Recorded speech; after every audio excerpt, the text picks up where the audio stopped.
everyone, welcome to Hola Let's Chat podcast. I'm your host, Melanie Huerta, and today's special guest episode, I have Michael Butorac. Woo! Yeah, He's like, got it.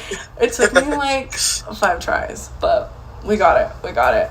So, today I'm chatting with Michael, who is a creative strategist and entrepreneur who believes marketing should be a tool for connection.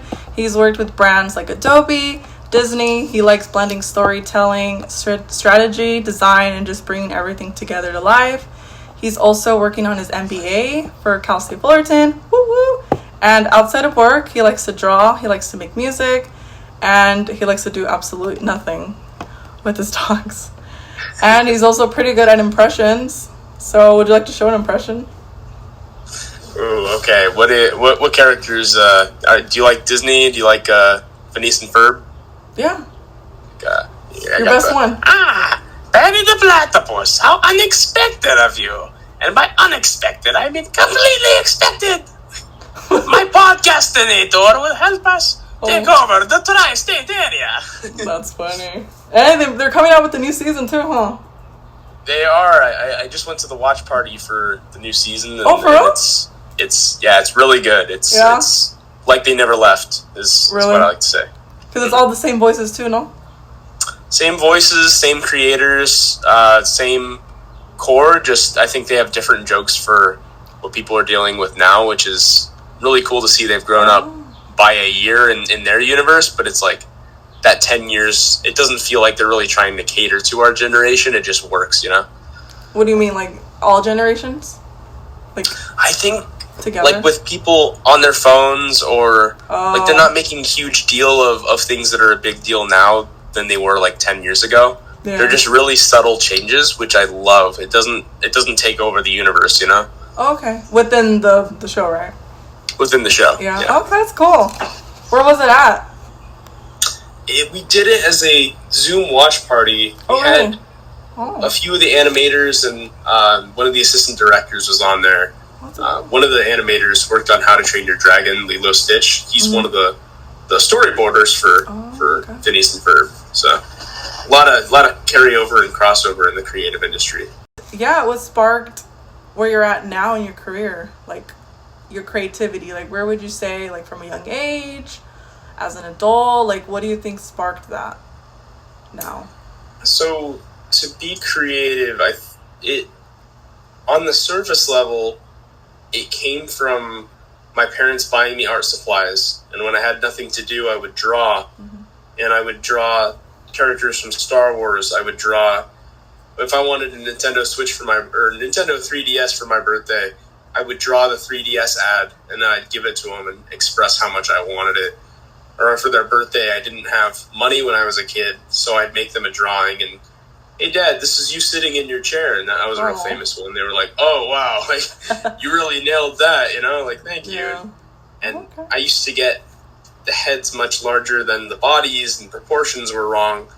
But then beyond the surface, I think the resilience factor and messing up and just drawing over and over and over again, like not being a perfectionist, but just refining a style and being comfortable with not meeting the society's like ideal style of art or the status quo. I think that's what kind of drove me. Again, I failed a lot. Like I tried a lot of different things. Not everything makes money. Not everything survives. I've had several ideas, and the things that stick are the things that you kind of just persist with and keep going with. And how would you describe creativity in your own words? Ooh. That's a hard one. Like, I think it's more of a sound. It's like, yeah, like, because it's like, because if you just, I think that's what creativity is. I think it's silence or it's noise. I think it's leaving space for something that we don't know what it is, but when you define it, then it makes it harder to create because you give yourself parameters that you have to exist in. True. But creativity is seeing something where there's nothing. And so the more people try to teach an art class or they try to teach you how to do business, what have you, they're teaching you the way to do it, but creativity is what you bring to it, not what they teach you.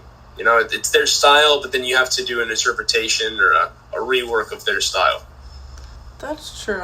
I look back because I took art classes back back in high school, and I remember one of my art teacher was like, "You're not supposed to feather draw," and I'm a feather draw. Do you feather draw, or do you know what I'm talking about? I have feather drawn, yes. Okay, if you know, you know. So I would always feather draw, and he'd be like, "Oh, we're not supposed to feather draw. Like, just make the circle." And I was like, "I don't want to make the circle. Like, I just want to feather the circle. Like, you know, you're all like scared of doing a circle." And I would always remember he'd be like, "No feather drawing." So I kind of resonate with that. That yes, he was teaching us a certain like strategy or technique.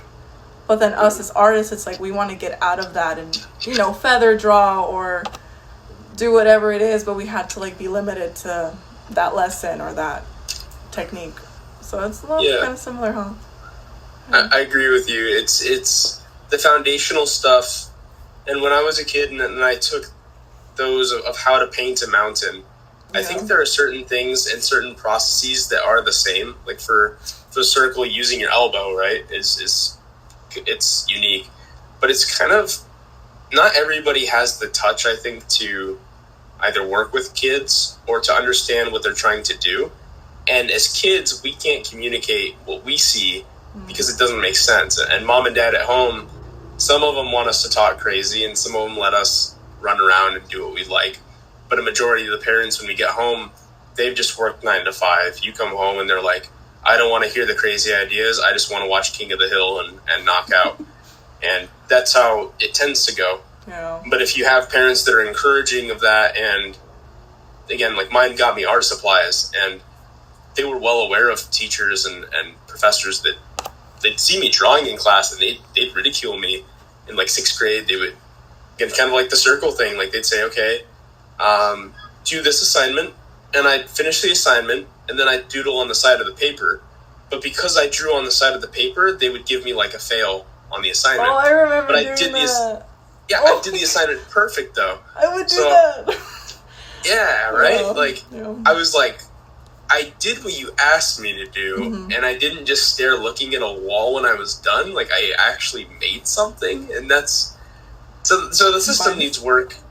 Yeah. Yeah. It's not... I'm not saying every system or everything, but the way that we manage those relationships, the way that we draw circles needs to be less square, you know? It matters.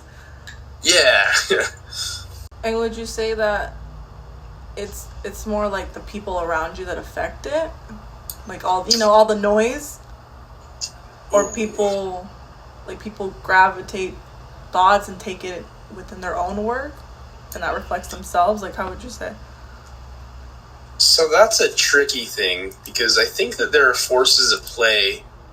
It's like we were talking about with the countries and kind of how big the world is, right? There are so many things that we can't see that affect our day-to-day, and I don't think it's about the noise. I think it's about being aware of what puts you in what kind of mood, and if anything affects your energy or steers you in one direction, then it's because you let it. Like if somebody's attacking you or if somebody's saying hurtful things or leaving you excluded, one is are they insulting you or are they giving you feedback on maybe something we don't see? And then if you're going to the energy levels, what have you, then it's like, are you eating right? Are you sleeping right? Are you physically active? And then if we start to give ourselves excuses, then it's like, okay, well, if we heard our friends say it, then it'd be, hey, why aren't you going to the gym? It's so much easier to kick them into shape than kick ourselves into shape. Exactly. So it's really just like, it's kind of learning that like the world doesn't take you personally, which is kind of the best thing, because then you can make your own kind of personal and you can decide what's personal to you or not. But it just comes with growing up. It's like you're trained with what's important to you from your parents, and then when you can redefine that, it's not until you can until that script or that that signature or that document that you have with them kind of goes away, where it's like And it doesn't even happen consciously. It's just like you're 21 or 22 and it's like poof, like you now have new morals and values in your brain. Your frontal lobe is like, I got you, dude. Like it's going into full gear, just programming you, you know? So it's being aware of all those things and learning what to be less aware about, like less critical, or, you know, it's just listen to everything and decide what lens you want to put on it. And how would you say you take feedback, like especially criticism? How do you currently handle it? I personally love confrontation and I love feedback. Okay. And I don't invite it. I don't go knocking on doors trying to pick fights, or I don't put out a survey every day asking people, hey, for instance, I posted reels for the past couple of months, and it started off as kind of like I want to post one here, I want to post one here, and then the volume of who I was working with just shot up. And if you don't post about the movie kind of the week that it's coming out, or if you don't post about something within a relevant amount of time, True. It loses its traction. And so I've had people who see the videos and some of them reach out and they'll say, how did you meet this person, you know? And then they'll some people get a little bit vulgar with it, and I don't know if it's from a place, I don't know where it comes from, but I just kind of laugh at it and I'm like, dude, like, you know? So I just take it with a grain of salt, and I say, hey, like, this person's looking at like Instagram and social media itself is very surface level, and the stories that I tell are so crazy that to understand the whole side of it, like it's very difficult to understand. So when I go with that, I just say, okay, this person, I try to consider their background, or from their point of view, why are they interpreting it this way? And with every insult or with every feedback, whatever, there's something to pry open in it to say, oh, this person isn't in their career. Can I help them? Or this person is making a dig at me. Does my reel suck? Like, is my video quality what it should be? Or should I buy a nicer camera if I'm putting things out as nice as it could be? Or it could just be a problem with the settings, right? Something that you're not even aware of it. But either case, they're choosing to interact with you and to voice that concern. And so for me, I'm like, thank you, because out of my 100 years on this planet, I'm like, thank you for spending your 30 minutes total addressing this with me, and we can hopefully make better stuff in our time, you know? Exactly. Okay. And what do you feel like has kept you going when you've had, like, those moments of, like, wanting to give up, wanting to just, like, not do anything creativity wise? What has, like, helped you?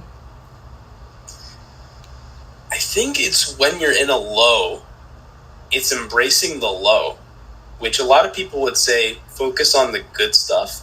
I would say if you can safely explore the feeling, like if you look at like Starry Night, and that's not Da Vinci, who is Picasso.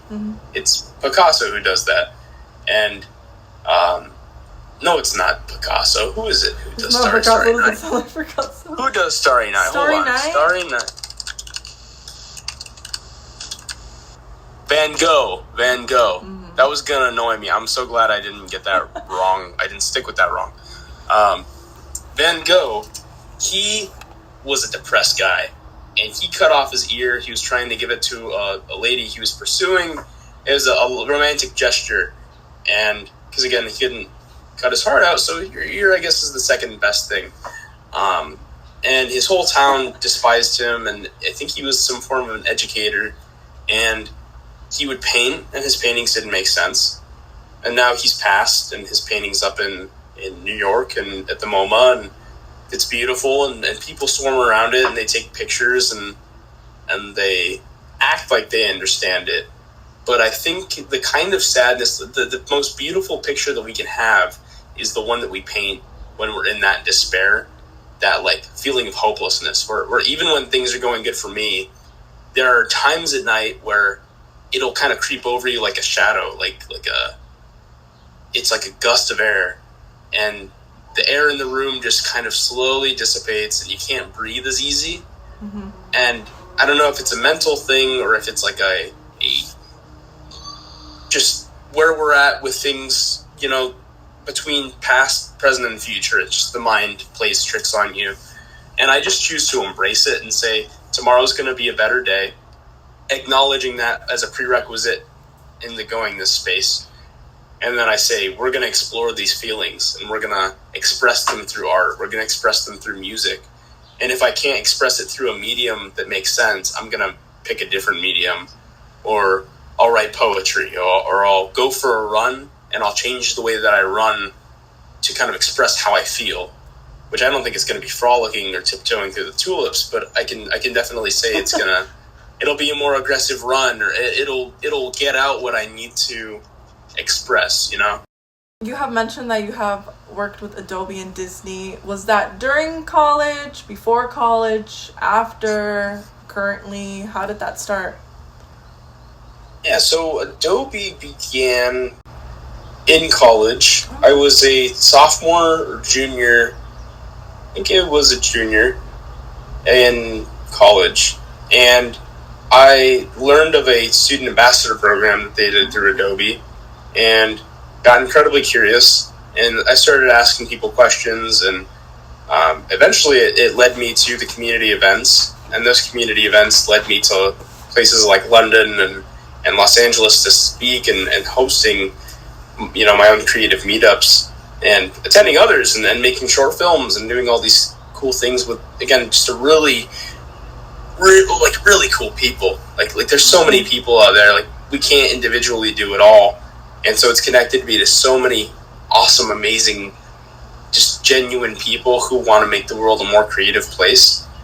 And it's that passion and that desire that I had to do it. And again, it's that, like, you know, I never let it go. I always wanted to do something creative when I was a kid. And when I found kind of different people to play with in that sense, like I got to talk with like one of the marketing directors for Mattel, and I got to talk to Dan Povenmire from Phineas and Ferb, and I'm talking to all these guys, and I've watched the shows, and I have a transformer behind me somewhere, and I'm like, I'm such a fan of these things, and to know I'm in the position where I can now bring something to life, and I can get a studio, or I can build whatever I would like to.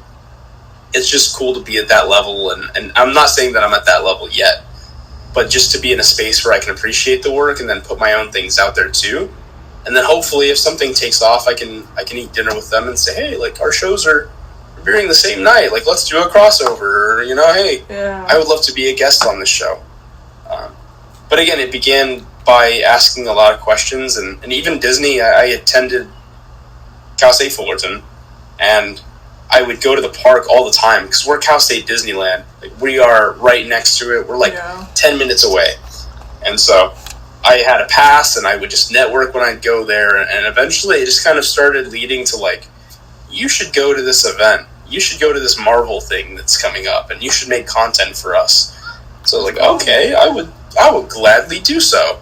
And so it's, I think, paying the dues of, like I have a D23 membership, and I have a Disney pass, and on that aspect, it's not asking for something for free, but it's definitely saying I am a guest who appreciates the company, and if you choose to invite me to this, then this is the value I can bring to the table. That's kind of how that started, and I hope that's how it goes. I hope there's some other things in the works, and I hope they continue to get green lights going down that street, you know? No, yeah, good luck with everything. Like, I think you have that, I can sense that you have that passion in you, and that you're not afraid to, like, just go for it. Oh, thank you. Well, you have that too, yeah. Oh, you got that. The way that you approached me and the professionalism and how you reached out to me, again, that should be said for your podcast. Thank you. And the fact that I didn't know you and I'm this comfortable speaking with you right now, like, you have a strong ability to make a nice environment for the podcast setting. Thank you. Where are you like shifting right now, creativity wise, for your own projects? So I call myself, it's Mike the Mollusk on socials, because I find I can't just do one thing. I'm like an 8-legged octopus where I like doing everything. Oh my god, I'm the same way. We should have, keep going, I have a question for you on that. Right, we're all our own kind of mollusk. And so I at the moment, the things that I can talk about, I'm doing a newsletter, I'm doing a podcast, I'm doing a movie fan showing for Fantastic Four when it comes out next month. So I'm renting out an auditorium and a theater and hosting that. Oh, that's cool. Thank you. I'm working on a few animated films. I'm working on a video game. I'm working on some music. It's just a big slew of different events and projects and things that you guys will see in the next, maybe. Okay. Some of it you won't see for like 5 years, but it's all. Around the corner. Yeah, it's all. Most of it, I think, comes out within 3 to 6 months, but a lot of it's building to other stuff, and it's like the Avengers. Like, some movies just take longer to get to Thanos, and then some of them are like a fun Guardians of the Galaxy. Like, it's loosely related, but it's like a fun passion project. So. And you mentioned earlier that you're navigating, balancing all these different projects. Your hobbies, your passions. What's something you do, or what's helped you like balance everything out? I strongly believe in imbalance. I would like to say that I have a perfect schedule, and I think that's what it is. It takes a lot of time to keep up with yourself, is what I would say. And so I take time every night, and I have a Google Doc, or I have something that I write it down on. Sometimes it's just pieces of paper, and I scribble down ideas that I have, or what the week's going to look like, and what my costs are going to look like, and the ROI, and are things worth attending. And so basically what I do is I try to eliminate as many questions as I can, so that instead of asking myself and questioning myself on these things, I can reframe it as I have the opportunity to do this, and I'm eliminating possibilities for other things instead of entertaining it and going back to it saying, oh, well, should I go to this? No, there are other ways to get the takeaways, and life is going to go on. Right? It's not worth my sanity per se, and if you come at it with that perspective, I think you'll be happy and be able to take on things if you're able to pivot and not go according to plan, but to change the plan and see what should be coming next. Like maneuvering, right, with the changes. Like working exactly. around them, right? Going back to the mollusk metaphor, like an octopus, when it's in an environment, it can change colors, it can squeeze, despite having like 9 brains and 3 hearts, it can squeeze through almost anything. So any size hole it can go through. And it's kind of a testament to us. It's like, no matter how big of a brain you think you have, you could probably fit. You could probably make the squeeze. Yeah.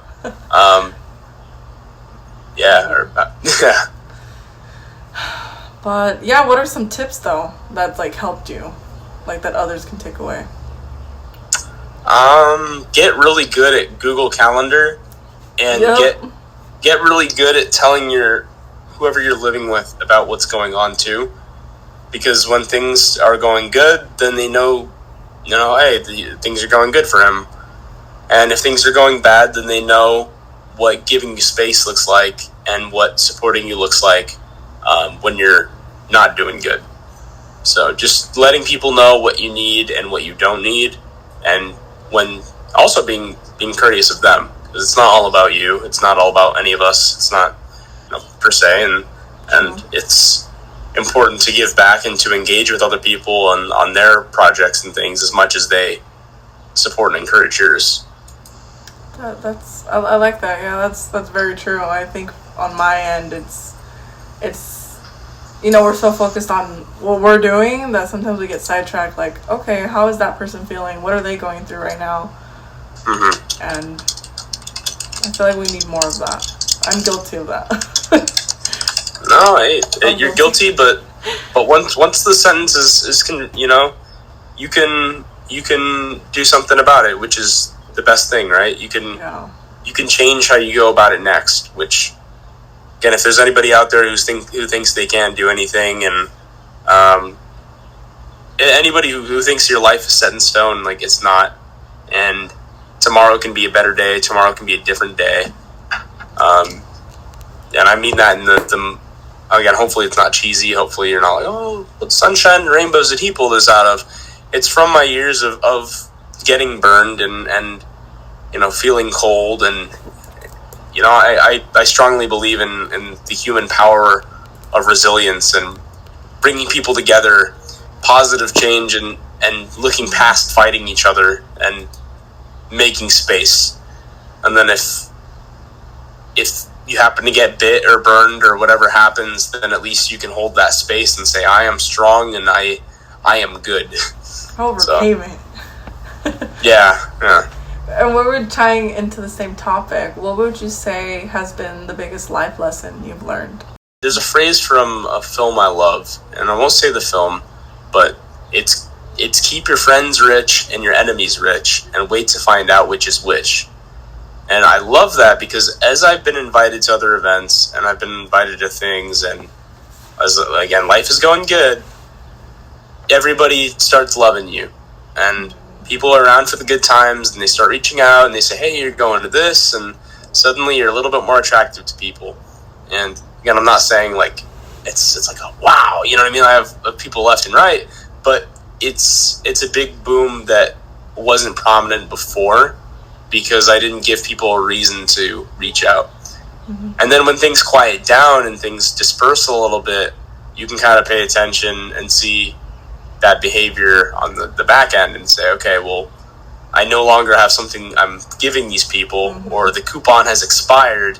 Let's see who still wants to eat at the restaurant, of life with me. And the truth is, like, if you don't have food or if they can't smell something cooking, they're going to run. And so that's true in dating, work. Yeah. And it sucks, but I'm a guy, like, I know what time I need to eat. I know how to eat. And if I need to go eat alone and then meet up with somebody for a snack, then I'm cool doing that, but it's kind of being in a position not to rely on anyone for a big meal, quote unquote, and being able to seek out what satisfaction looks like for you, and then enjoying satisfaction. If you're satisfied and someone else is satisfied in business, relationship, whatever, you come together and we make something better mm-hmm. together. It's not this person makes my day better because my day was bad. You don't pull them up. You guys got to shoot up together. And mm-hmm. just certain people, they would just want to be there in the good times, but not the bad times. You're going through something like tough mm-hmm. and, they go away and you're just like, so you start, like you said, you start learning who really matters and who actually wants to be there for you and the good and the bad, right? That's what you figure out, each and every one of us. And to go off that, people want to do what makes sense. Mm-hmm. And so being a person that doesn't make sense is hard for other people mm-hmm. to understand and to support and to be there for you. Yeah. And so it's kind of like making yourself into a context that they can understand. And here comes my dog barging in. Putting yourself into a context that they can understand and that they can support, instead of expecting them to, meet you halfway, or like meeting them halfway when you need to, but not expecting them to go your whole way. See your point of view without explaining what you're after. What advice would you give to creatives or entrepreneurs who feel stuck or unsure about their path right now? Briefly. I'd say embrace the uncertainty and don't expect there to be a pathway, like getting the corporate job or getting the girlfriend is going to fix everything. Look for it within yourself, and then once you think you have a good answer, try it. Don't put all your eggs in one basket, and just keep trying things. And eventually something will land, and if it doesn't, then you're just not on the right attempt yet, or it's not the right time for that thing. You just keep trying. Awesome. How do you define success now, currently now, compared to when you were just starting out?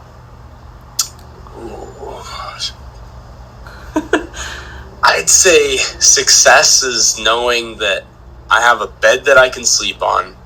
I have family I can eat with. Period. And I have a functioning brain, and I think I have a functioning brain, and then I have organs that work, and I can run and jump, and I can touch the sun, and I can have conversations things. Like this. The little things. Yeah, it's the being alive of it all that I don't care if my life looked completely different tomorrow. As long as I could still do those things, I think it would be good. And it's not about getting the job or landing the contract. That stuff is all cool, but it's being able to do those things and enjoy life. Like I enjoy my life so much. Where have you traveled real quick you want to share to the listeners? I've been all over the place. I've traveled through a lot of Europe, Western and Central Europe. Okay, I've been to I lived in Italy for about 4 months, and I did my master's. I began my master's there, and then that took me to Germany. That took me to London. It took me Rome, all of Italia. It took me all over Italia. It took me all over the place there, and I'm a huge fan of Europe. But I like the States better. I like Hawaii, and I like New York, yes. I love Hawaii. Arizona. I like Florida. I like Disney World. I love what the States have to offer. Yeah. Well, that's awesome. Yeah, I was in Hawaii 3 weeks ago. It was fun. Nice. Yeah. So that's cool.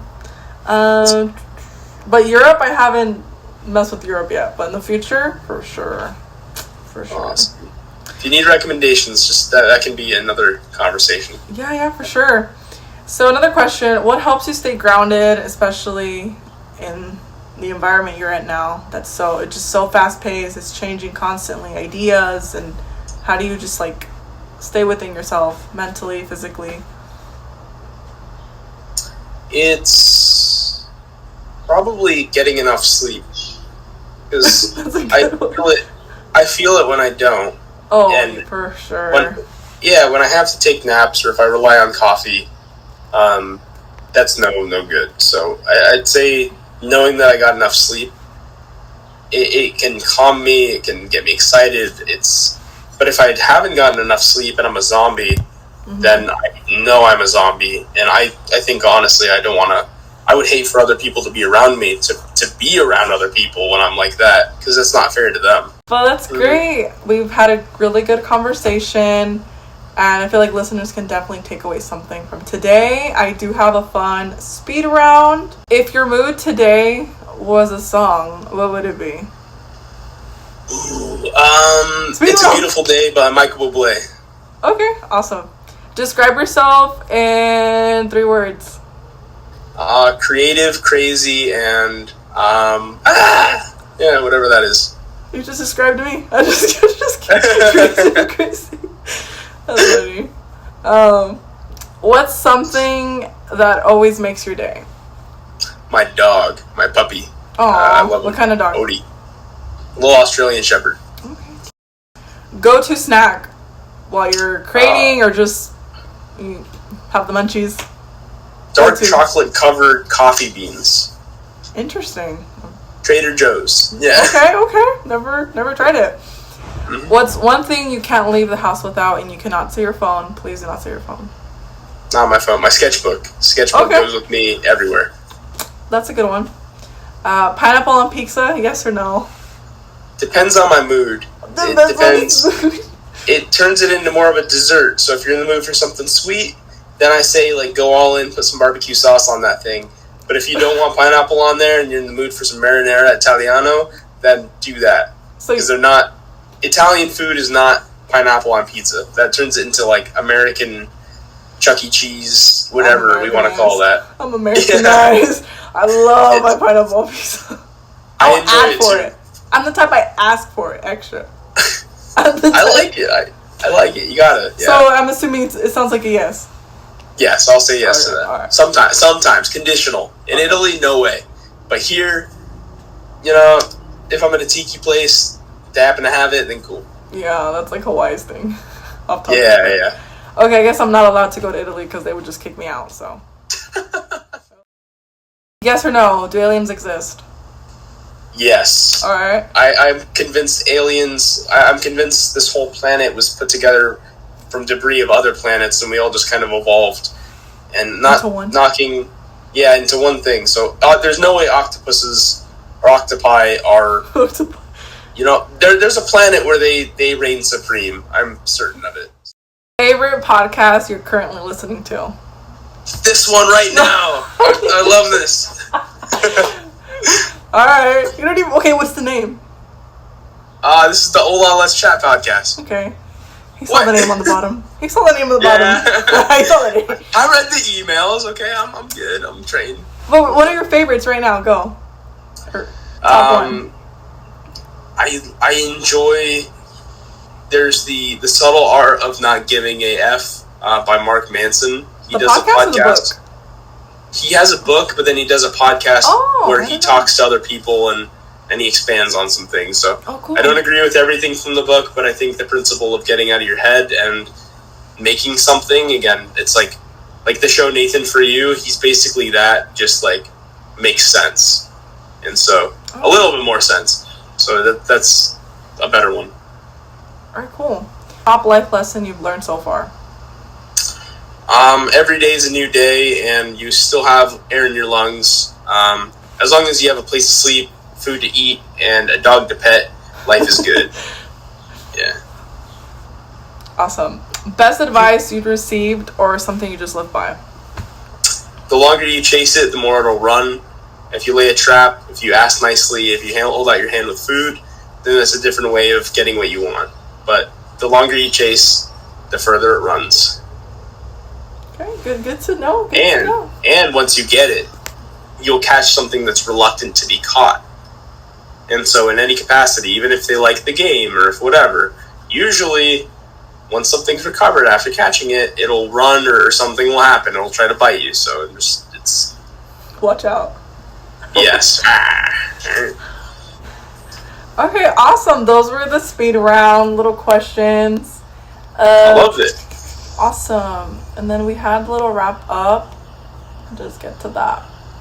So you did want to free to mention your event, newsletter, anything right now, your socials, where people can check you out. This is your little spotlight. Yeah, so if you guys want to follow along on Instagram, it's at Mike.letterb4. It's Mike before you've connected with him or met him or unfollowed him because he's crazy. And then TikTok, I think it's Mike the Mollusk. And so MOLLUSK, Mike the Mollusk. And on YouTube, all those, it looks like they're all going to be synonymous. Just Instagram, I'm not changing that Mike before because I had that since I was in middle school. And so just keeping that alive, it's Mike before he was the Mollusk. So well, yeah, thank you so much for being virtually here with me today. It was a pleasure to hear you talk and just get to know you. And another creative, I love hearing other creatives speak and just share their thoughts. And, just I feel like people can just resonate. Some will, some no. And I think that's the beauty of having these open conversations, that we get to, learn something from one another. And I definitely did learn a few things from you and can incorporate it into my own personal growth and life. So, yeah, I wish you the best in your creative endeavors and just life itself. And I feel like you have a good head on your shoulder to keep going even when it gets tough. We've all been there. Yeah. But, yeah, that's awesome. Thanks so much. Any last words before we wrap it up? Yeah, just saying another thank you to yourself, because again, the platform that you have, seeing that you want to inspire other people and encourage them to make a difference, and the way that you carry yourself through this conversation, through your LinkedIn, and again, as I see you on campus, I'm sure that it echoes into you on campus. So if there's ever any opportunities or anything that any pathway that you want to pursue that you just need somebody to root you on for, I will be in your corner because you're somebody worth rooting for. So thank you. Previous or future podcasts, I can't wait to see who you have as a guest and to root you on. So awesome. We might even have you in the future back, see where the latest. If you'd like to come back, you're more than welcome to. Any time, I'd love to come. This was delightful, and awesome. And by then I have no doubt that you'll have come up and done really cool things at the time too. Yeah, so, thank you for meeting with me today. Thank you. Of course. Thanks for having me. Awesome. Bye, everyone. Bye. I'm just like a fighter.